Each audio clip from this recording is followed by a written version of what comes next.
CPR कार्डिओपल्मोनरी resuscitation CPR ही एक अशी आपत्कालीन जीवनरक्षक पद्धत आहे जी एखाद्या व्यक्तीचे हृदय बंद पडल्यास कार्डियक अरेस्ट त्याचे प्राण वाचवू शकते. योग्य वेळी दिलेला सीपीआर रुग्णाचे वाचण्याचे प्रमाण दुप्पट किंवा तिप्पट करू शकतो. खाली सोप्या भाषेत सीपीआर देण्याची पद्धत दिली आहे. सीपीआर देण्याची योग्य पद्धत DRSABC नियम. जर एखादी व्यक्ती अचानक कोसळली असेल तर या पायऱ्या फॉलो करा. प्रतिसाद तपासा. Check response. रुग्णाच्या खांद्यावर थोपटून त्याला मोठ्याने हाक मारा. तुम्ही ठीक आहात का? जर काहीच प्रतिसाद नसेल आणि व्यक्ती श्वास घेत नसेल किंवा फक्त अडखळत असेल तर तातडीने मदत घ्या. 2. मदतीसाठी कॉल करा. Call for help. तातडीने रुग्णवाहिकेला 108 किंवा स्थानिक आपत्कालीन क्रमांक फोन करा.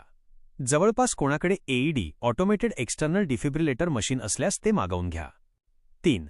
छातीवर दाब देणे. चेस्ट कंप्रेशन सर्वात महत्त्वाचे. रुग्णाला सपाट आणि कडक जमिनीवर झोपवा.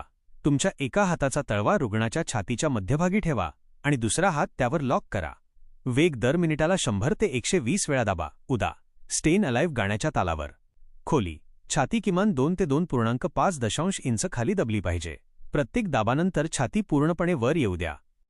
4. कृत्रिम श्वासोच्छ्वास. Rescue breaths. जर तुम्ही प्रशिक्षित असाल तर 30 वेळा छाती दाबल्यानंतर 2 वेळा तोंडाने श्वास द्या. जर तुम्ही प्रशिक्षित नसाल तर फक्त हँड्स ओनली सीपीआर सतत छाती दाबत राहणे सुरू ठेवा. ठीक आहे. आणि मग आपला जो मास्टर हँड आहे, कुठला मास्टर हँड कोणाचा कुठला आहे? Right, left?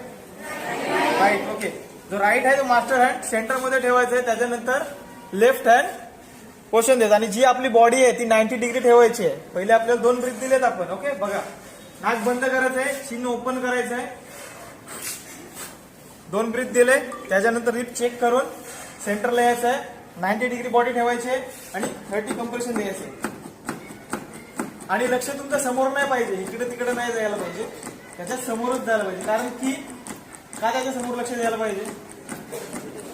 तुम्ही जर त्याची रिकव्हरी झाली तर तुम्ही काय त्याची रिप तोडायचा विचार आहे? मग त्याच्याकडे आपलं लक्ष द्यायला पाहिजे. किती? परत हे 1 मिनिटामध्ये सगळं सायकल झालं पाहिजे. 2 breath 30 compression, 2 breath 30 compression, 2 breath 30 compression. म्हणजे किती झाले?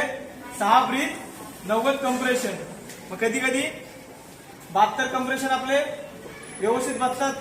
हे जे आहेत आपण देतोय आता, हे माझं 90 डिग्री नाहीये, प्रॉपर 90 डिग्री असणार. मग तेव्हा बसणार हे 72. त्याला किती लागणार? फक्त आपला हार्ट रेट किती? 72. तर लवकर पण होऊ शकतं किंवा जास्त हे असेल तर आपल्याला परत सायकल चालूच ठेवायची आहे. समजलं?